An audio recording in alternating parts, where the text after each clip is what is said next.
Most of the energy sources that do the work in our modern civilization, coal, oil, and natural gas, come from fossil fuels.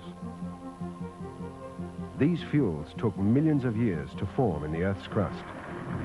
We are using them up at a rate thousands of times faster than their rate of formation. When they're gone, they cannot be replaced, and there are no short-term alternatives.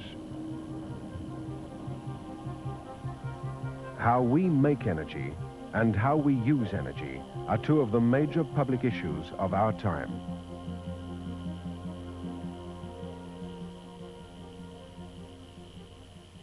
Before we can run our cars, heat our homes, and fuel our industry, we need adequate supplies of energy.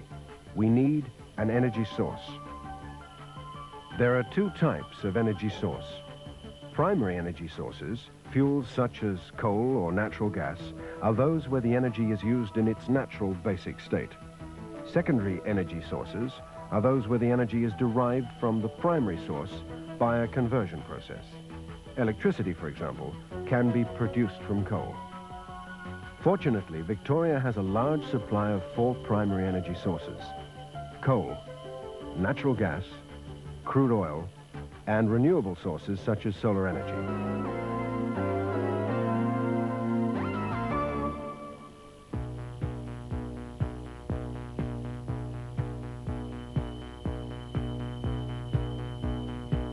The use of crude oil is, at present, the most significant.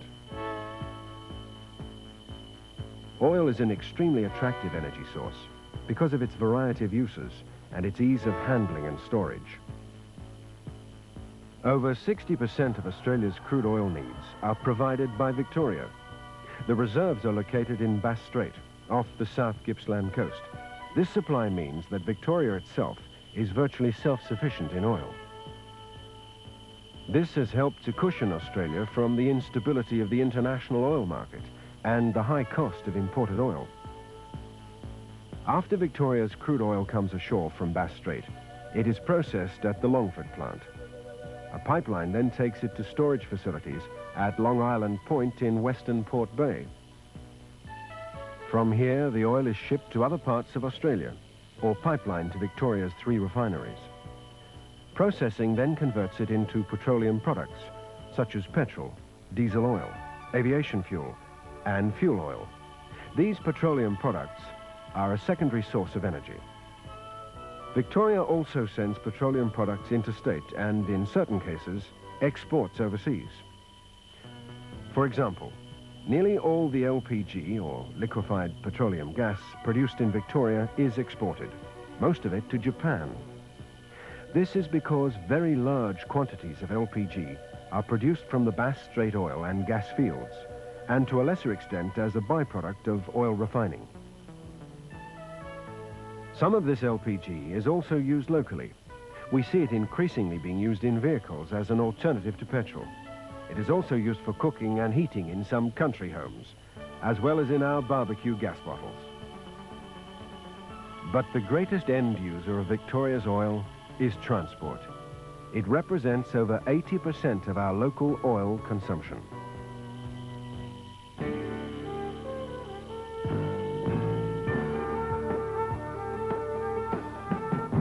Victoria also possesses one of the world's largest known brown coal deposits, the Latrobe Valley. Victoria's known resources of brown coal exceed 120 billion tonnes. The scale of the brown coal open-cut mining operation in Victoria is huge. Currently, it makes brown coal our second most significant source of primary energy. But brown coal is a low-grade fuel, as more than half of it is water. This makes its transportation over any distance uneconomic. Its use as a raw material is, therefore, restricted to an area near the coalfield. The main application of Victoria's brown coal at present is as a fuel for the generation of electricity.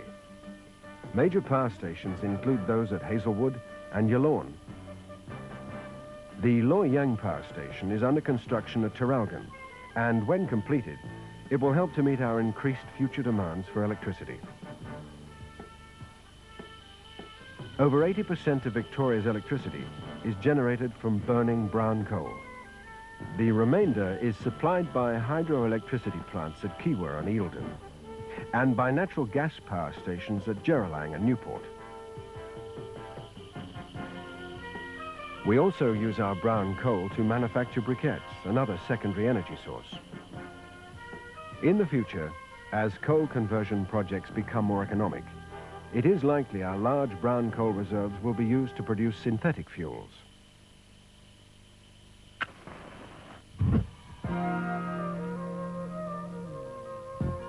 Natural gas is also a significant source of Victoria's energy.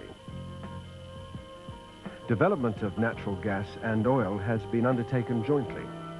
The two fields currently producing most of our gas are Marlin and Barracuda in the Bass Strait. From Bass Strait, gas is piped onshore to a processing plant at Longford. From here it is purified and piped to Melbourne for distribution. The major use of gas is in heating, for industry, commerce, and in the home. Industrial manufacturing processes use much of Victoria's natural gas, as does home space heating in winter.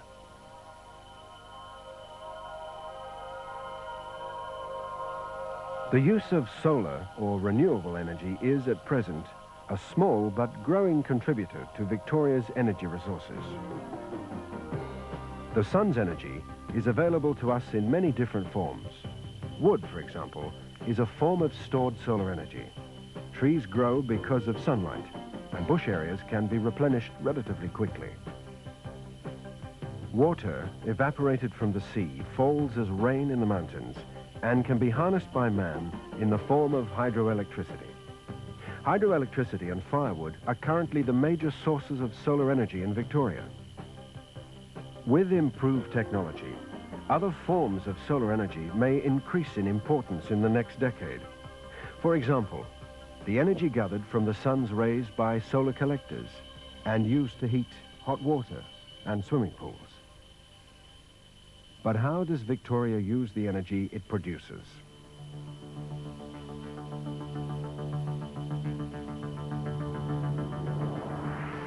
Just how much secondary energy we use in Victoria every day can best be illustrated using this giant oil storage tank as a comparison.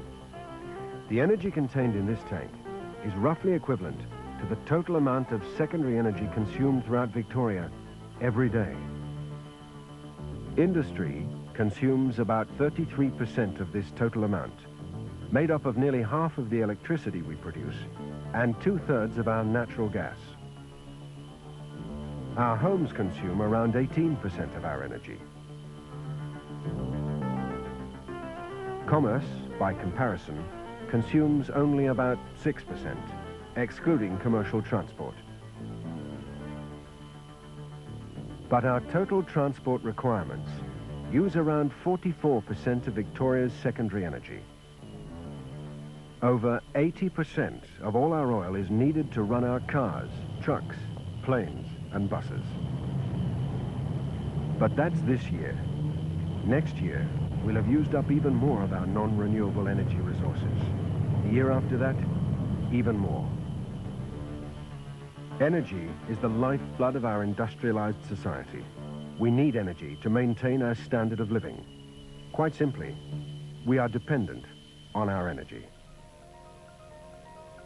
So, how much energy have we left? Well, our large coal reserves will last us for many decades to come. But we can't be so confident about our oil and gas, at least based on current reserves. The real point is, we need time to develop long-term energy alternatives. Time to explore, time to discover, and time to develop our new energy resources. When we conserve energy, we're giving ourselves that time. Each of us could save hundreds of dollars a year on our fuel bills and make our lifestyles more comfortable. Energy conservation is really a matter of common sense, and the energy you save will make the difference. So, save Victoria's energy.